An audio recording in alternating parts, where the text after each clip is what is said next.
सीताराम राधे श्याम। जय जय सीताराम।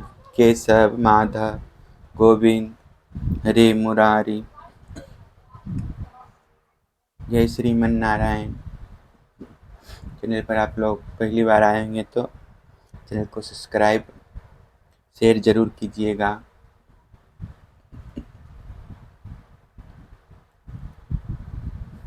श्रीमद् भागवत महापुराण का कथा कहते हैं।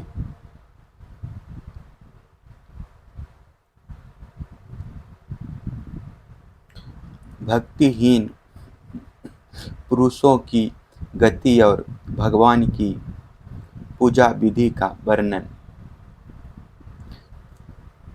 विस्तार पूर्वक कथा कहते हैं। बाद में कथा होने के बाद लास्ट में थोड़ा भजन गाएंगे भगवान के लिए, इसलिए पूरा सुनिएगा।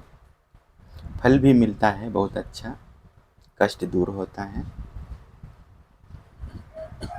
भक्तिहीन पुरुषों की गति और भगवान की पूजा विधि का वर्णन है। राजा निमि ने पूछा, योगेश्वरों, आप लोग तो श्रेष्ठ आत्मा ज्ञानी और भगवान के परम भक्त हैं।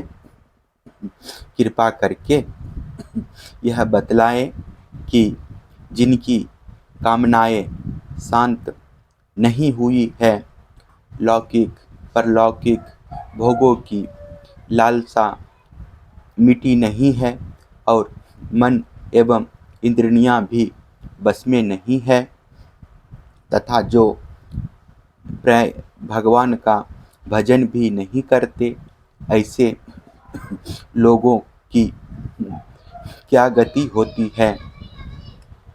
अब 8वें योगेश्वर चमस जी ने कहा, राजन, विराट पुरुषों के मुख से सत्व प्रधान ब्राह्मण, भुजाओं से सत्व रज प्रधान क्षत्रिय, जांघों से रज तम प्रधान वैश्य और चरणों से तम प्रधान शूद्र की उत्पत्ति हुई है। उन्हीं की जांघों से गृहस्थ आश्रम, हृदय से ब्रह्मचर्य, वृक्ष स्थलों से वानप्रस्थ और मस्तक से संन्यास, ये 4 आश्रम प्रकट हुए हैं। इन चारों वर्णों और आश्रमों के जन्मदाता स्वयं भगवान ही हैं। वही इनके स्वामी, नियंता और आत्मा भी हैं। इसलिए इन वर्ण और आश्रम में रहने वाला जो मनुष्य भगवान का भजन नहीं करता, बल्कि उल्टा उनका अनादर करता है, वह अपने स्थान, वर्ण, आश्रम और मनुष्य योनि से भी च्युत हो जाता है। उसका अधःपतन हो जाता है। बहुत सी स्त्रियां और शूद्र आदि भगवान की कथा और उनके नाम कीर्तन आदि से कुछ दूर पर गए हैं। वे आप जैसे भक्तों की दया के पात्र हैं। आप लोग उन्हें कथा कीर्तन की सुविधा देकर उनका उद्धार करें। ब्राह्मण, क्षत्रिय और वैश्य जन्म से, वेदाध्ययन से तथा यज्ञोपवीत आदि संस्कारों से भगवान के चरणों के निकट तक पहुँच चुके हैं। फिर भी वे वेदों का असली तात्पर्य ना समझकर अर्थवादे में लगकर मोहित हो जाते हैं। उन्हें कर्म का रहस्य मालूम नहीं है। मूर्ख होने पर भी वे अपने को पंडित मानते हैं और अभिमान में अकड़े रहते हैं। वे मीठी मीठी बातों में भूल जाते हैं और केवल वस्तु शून्य शब्द मधुर के मोह में पड़कर चटकीली भड़कीली बातें कहा करते हैं। रजोगुण की अधिकता के कारण उनके संकल्प बड़े घोर होते हैं। कामनाओं की तो सीमा ही नहीं रहती। उनका क्रोध भी ऐसा होता है जैसा सांप का बनावट, और घमंड से उन्हें प्रेम होता है। वे पापी लोग भगवान के प्यारों भक्तों की हंसी उड़ाया करते हैं। वे मूर्ख बड़े बूढ़ों की नहीं, स्त्रियों की उपासना करते हैं। यही नहीं, वे परस्पर इकट्ठे होकर उस घर गृहस्थी के संबंध में ही बड़े बड़े मंसूबे बांधते हैं, जहाँ का सबसे बड़ा सुख स्त्री सहवास में ही सीमित है। वे यदि कभी यज्ञ भी करते हैं तो अन्न दान नहीं करते, विधि का उल्लंघन करते हैं और दक्षिणा तक नहीं देते।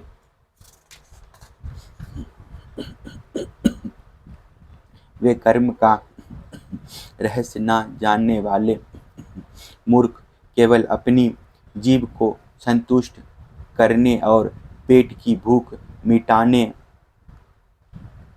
शरीर को पुष्ट करने के लिए बेचारे पशुओं की हत्या करते हैं। धन, वैभव, कुलीनता, विद्या, दान, सौंदर्य, बल और कर्म आदि के घमंड से अंधे हो जाते हैं तथा वे दुष्ट उन भगवत प्रेमी संतों तथा ईश्वर का भी अपमान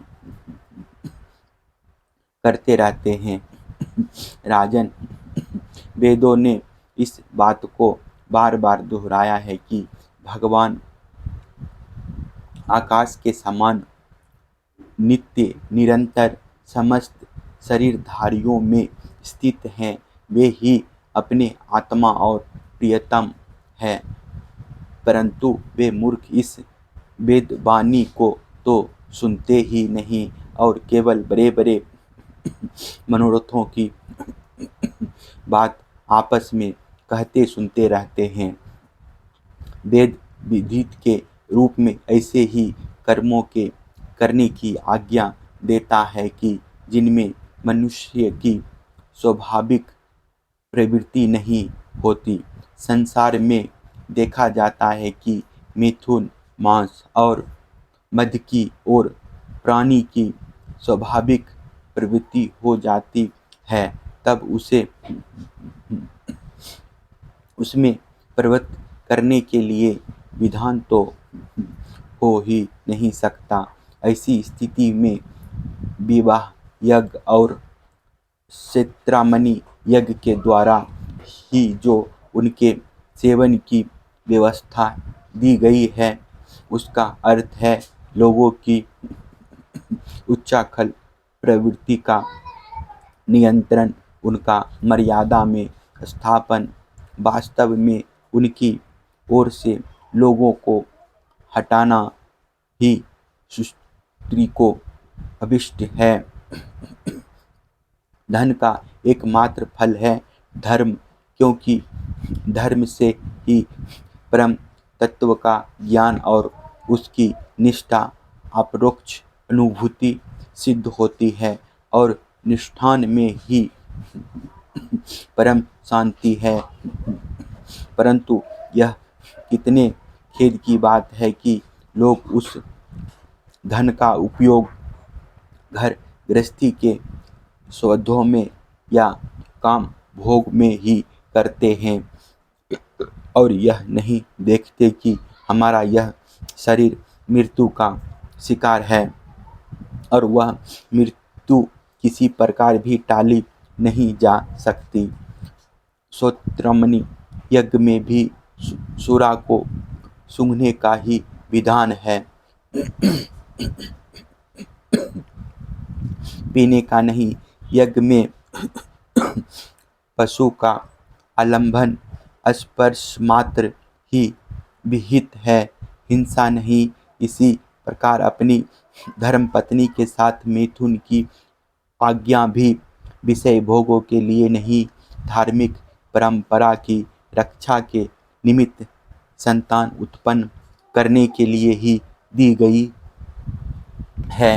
परंतु जो लोग अर्थवाद के वचनों में फंसे हैं, विषयी हैं, वे अपने इस विशुद्ध धर्मों को जानते ही नहीं। जो इस विशुद्ध धर्म को नहीं जानते, वे घमंडी वास्तव में तो दुष्ट हैं, परंतु समझते हैं अपने को श्रेष्ठ। वे धोखे में पड़े हुए लोग पशुओं की हिंसा करते हैं और मरने के बाद वे पशु ही उन मारने वालों को खाते हैं।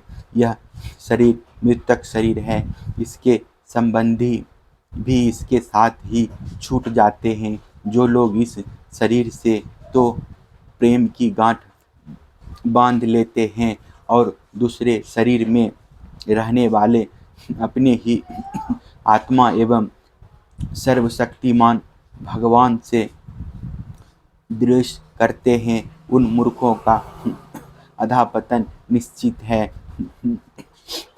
जिन लोगों ने आत्मज्ञान संपादन करके केवल मोक्ष नहीं प्राप्त किया है और जो पूरे मूड भी नहीं हैं, वे अधूरे ना इधर के हैं और ना उधर के। वे अर्थ धर्म काम इन तीनों पुरुषार्थों में फंसे रहते हैं।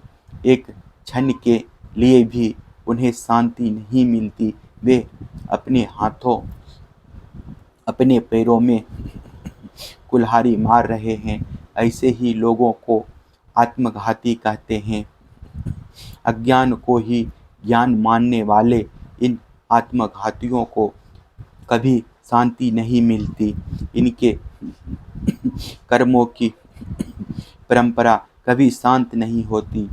काल भगवान सदा सर्वदा इनके मनोरथों पर पानी फेरते रहते हैं।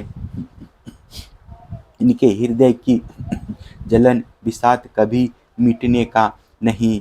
राजन, जो लोग अंतर्यामी भगवान श्री कृष्ण से विमुख हैं, वे अत्यंत परिश्रम करके ग्रह पुत्र मित्र और धन संपत्ति इकट्ठी करते हैं, परंतु इन्हें अंत में सब कुछ छोड़ देना पड़ता है और ना चाहने पर भी विवश होकर घोर नरकों में जाना पड़ता है। भगवान का भजन न करने वाले विषयी पुरुषों की यही गति होती है।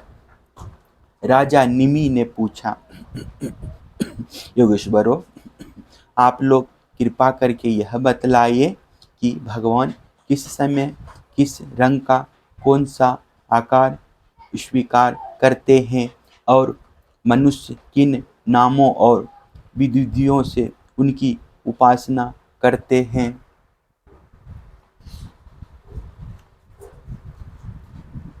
अब 90 योगेश्वर करभाजन जी ने कहा, राजन, 4 युग है, सत्य, त्रेता, द्वापर और कली। इन युगों में भगवान के अनेकों रंग, नाम और आकृतियाँ होती है तथा विभिन्न विधियों से उनकी पूजा की जाती है। सत्य युग में भगवान के श्री विग्रह का रंग होता है श्वेत, उनके 4 भुजाएं और सिर पर जटा होती है तथा वे बलकल का ही वस्त्र पहनते हैं। काले मृग का चर्म, यज्ञोपवित्र रुद्राक्ष की माला, दंड और कमंडलू धारण करते हैं। सतयुग के मनुष्य बड़े शांत, परस्पर विरहित, सबके हितैषी और समदर्शी होते हैं। वे लोग इंद्रियों और मन को बस में रखकर ध्यान रूप तपस्या के द्वारा सबके प्रकाशक परमात्मा की आराधना करते हैं। वे लोग हंस, सुपर्ण, वैकुंठ, धर्म, योगेश्वर, अमल, ईश्वर, पुरुष, अव्यक्त और परमात्मा आदि नामों के द्वारा भगवान के गुण, लीला आदि का गान करते हैं। राजन, त्रेता युग में भगवान के श्री विग्रह का रंग होता है लाल, 4 भुजाएं होती है और कटी भाग में वे 3 मेखला धारण करते हैं। उनके केश सुनहले होते हैं और वे वेद प्रतिपादित यज्ञ के रूप में रहकर स्तुक, स्तुबा आदि यज्ञ पात्रों को धारण किया करते हैं। उस युग के मनुष्य अपने धर्म में बड़ी निष्ठा रखने वाले और वेदों के अध्यापन में बड़े प्रवीण होते हैं। वे लोग ऋग्वेद, यजुर्वेद और सामवेद रूप वेदात्रीय के द्वारा सर्वदेव स्वरूप देवादिदेव भगवान श्री हरि की आराधना करते हैं। त्रेता युग में अधिकांश लोग विष्णु यज्ञ, विष्णु गर्भ, सर्वदेव, उरुक्रम, विशाकपि, जयंत और उरुगाय आदि नामों से उनके गुण और लीला आदि का कीर्तन करते हैं। राजन, द्वापर युग में भगवान के श्री विग्रह का रंग होता है श्यामला। वे पीताम्बर तथा शंख, चक्र, गदा आदि अपने आयुध धारण करते हैं। वक्ष स्थल पर श्रीवास्तव का चिन्ह, भूगुलता, कौस्तुभमणि आदि लक्षणों से वे पहचाने जाते हैं। राजन, उस समय जिज्ञासु मनुष्य महाराजाओं के चिन्ह, छत्र, चंबल आदि से युक्त परम पुरुष भगवान की वैदिक और तांत्रिक विधि से आराधना करते हैं। वे लोग इस प्रकार भगवान की स्तुति करते हैं। ज्ञान स्वरूप भगवान वासुदेव एवं क्रिया या शक्ति स्वरूप संकर्षण, हम आपको बार बार नमस्कार करते हैं। भगवान प्रद्युम्न और अनिरुद्ध के रूप में हम आपको नमस्कार करते हैं। ऋषि नारायण, महात्मा नर, विश्वेश्वर, विश्वरूप और सर्वभूतात्मा भगवान को हम नमस्कार करते हैं। राजन, द्वापर युग में इस प्रकार लोग जगदीश्वर भगवान की स्तुति करते हैं। अब कलयुग में अनेक तंत्रों के विधि विधान से भगवान की जैसा पूजा की जाती है उसका वर्णन सुनो। कलयुग में भगवान का श्री विग्रह होता है कृष्ण, वर्ण काले रंग का, जैसे नीलम मणि में से उज्ज्वल कांति धारा निकलती रहती है, वैसे ही उनके अंग की छटा भी उज्ज्वल होती है। वे हृदय आदि अंग, कौस्तुभ आदि उपंग, सुदर्शन आदि अस्त्र और सुनंद प्रभावती पार्षदों से संयुक्त रहते हैं। कलयुग में श्रेष्ठ बुद्धि संपन्न पुरुष ऐसे यज्ञों के द्वारा उनकी आराधना करते हैं, जिनमें नाम, गुण, लीला आदि के कीर्तन की प्रधानता रहती है। वे लोग भगवान की स्तुति इस प्रकार करते हैं: प्रभु, आप शरणागत रक्षक हैं।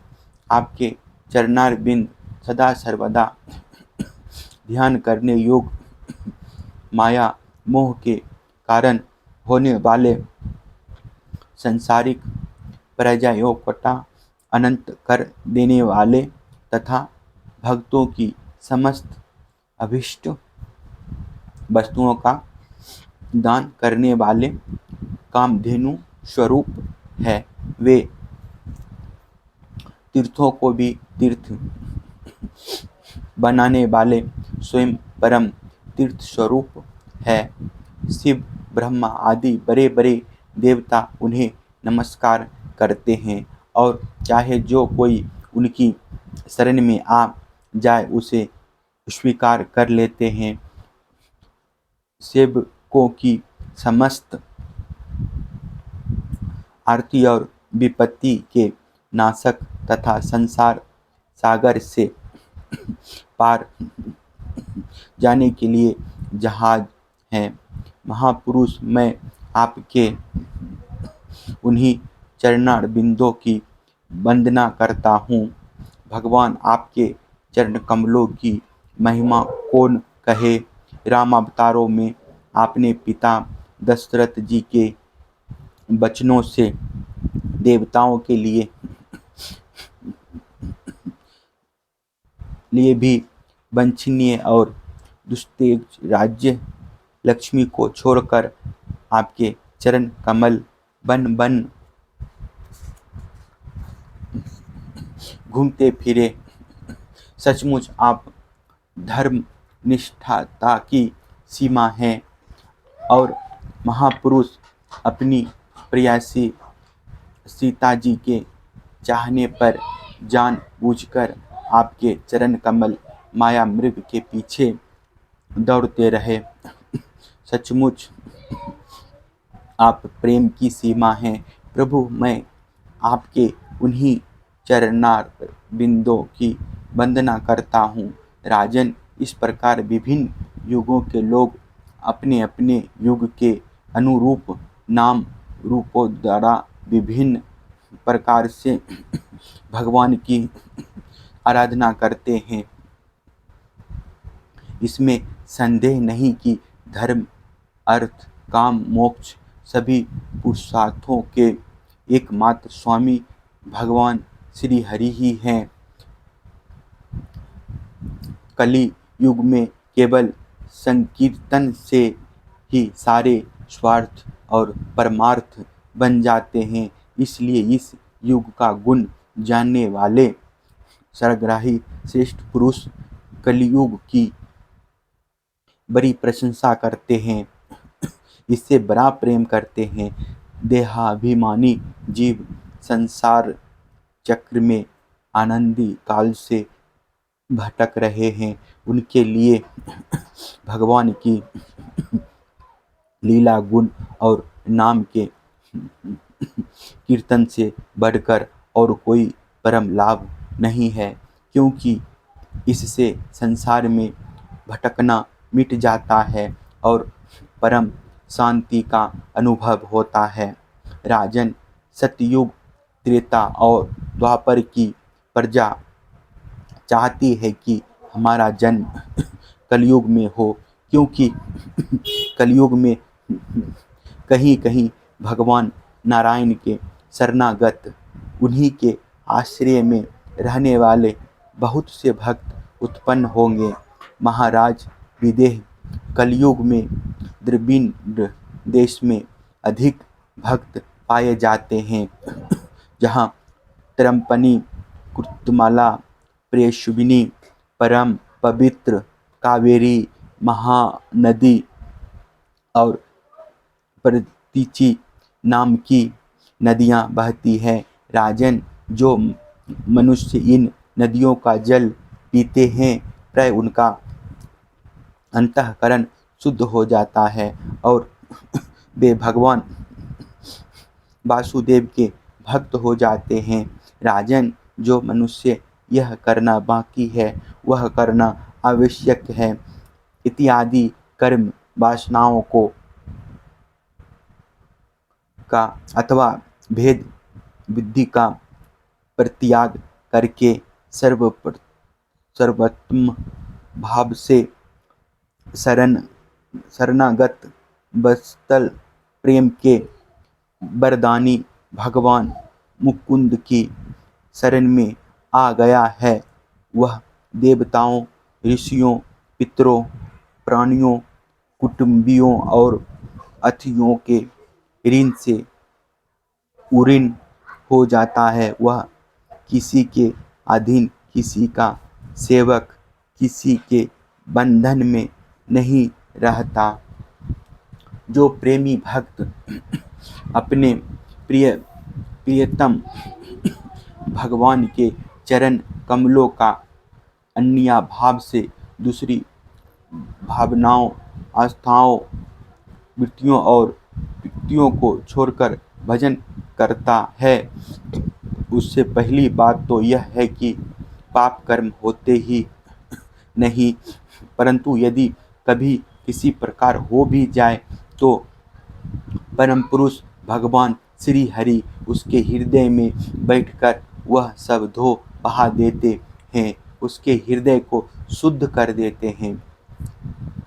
नारद जी कहते हैं, वासुदेव जी, मिथिला नरेश राजा निमि ने 9 योगेश्वरों से इस प्रकार भागवत धर्मों का वर्णन सुनकर बहुत ही आनंदित हुए।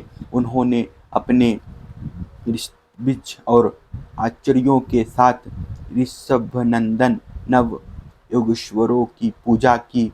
इसके बाद सब लोगों के सामने ही वे सिद्ध अंतर्ध्यान हो गए।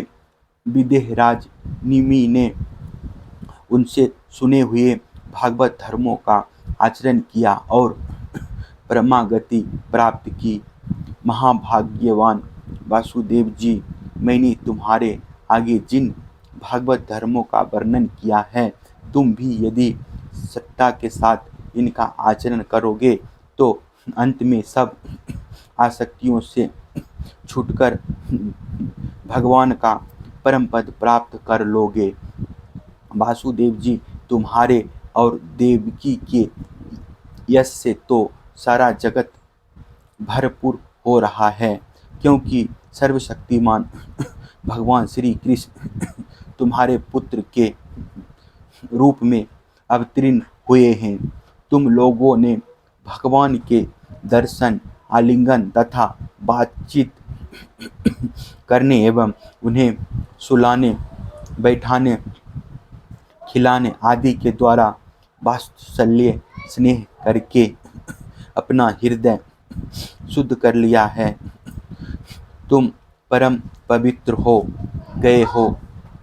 वासुदेव जी, शिशुपाल, पौंड्रक और साल्व आदि राजाओं ने तो बैर भाव से श्री कृष्ण की चाल ढाल, लीला विलास, चितवन, बोलन आदि का स्मरण किया था। वह भी नियमानुसार नहीं, सोते, बैठते, चलते फिरते स्वाभाविक रूप से ही, फिर भी उनकी चित्तवृत्ति श्री कृष्णाकार हो गई और वे सारूप्य मुक्ति के अधिकारी हुए।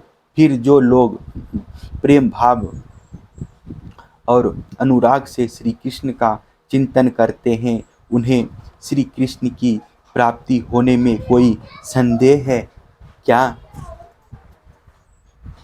वासुदेव जी, तुम श्री कृष्ण को केवल अपना पुत्र ही मत समझो, वे सर्वोत्तम, सर्वेश्वर, करणातीत और अविनाशी हैं। उन्होंने लीला के लिए मनुष्य रूप प्रकट करके अपना ऐश्वर्य छिपा रखा है। पृथ्वी के बाहरभूत राज्य वेशधारी असुरों का नाश और संतों की रक्षा करने के लिए तथा जीवों को परम शांति और मुक्ति देने के लिए ही अवतीर्ण हुए हैं और इसी के लिए जगत में उनकी कीर्ति भी गाई जाती है। श्री सुखदेव जी कहते हैं, प्रिय परीक्षित, नारद जी के मुख से यह सब सुनकर परम भाग्यवान वासुदेव जी और परम भाग्यवती देवकी जी को बड़ा ही विस्मय हुआ। उनमें जो कुछ माया मोह अवशेष था उसे उन्होंने तत्क्षण छोड़ दिया। राजन, यह इतिहास परम पवित्र है। जो एकाचित्त से इसे धारण करता है वह अपना सारा शोक मोह दूर करके ब्रह्म पद को प्राप्त होता है। जय श्रीमन नारायण। चैनल को सब्सक्राइब कीजिएगा, शेयर भी जरूर कर दीजिएगा। कोई कमेंट हो तो बताइएगा लिख के। श्री राम जय राम, जय जय राम। श्री राम जय राम, जय जय राम। श्री राम जय राम, जय जय राम। श्री राम जय राम, जय जय राम। दो अक्षर का प्यारा नाम, श्री राम जय राम, जय जय राम। श्री राम जय राम, जय जय राम। श्री राम जय राम, जय जय राम। सीताराम, राधे श्याम, राधे राधे। फिर दूसरा वीडियो में मिलते हैं। कोई कथा भजन लेके आएंगे। हरे कृष्ण हरे राम, राम राम हरे कृष्ण।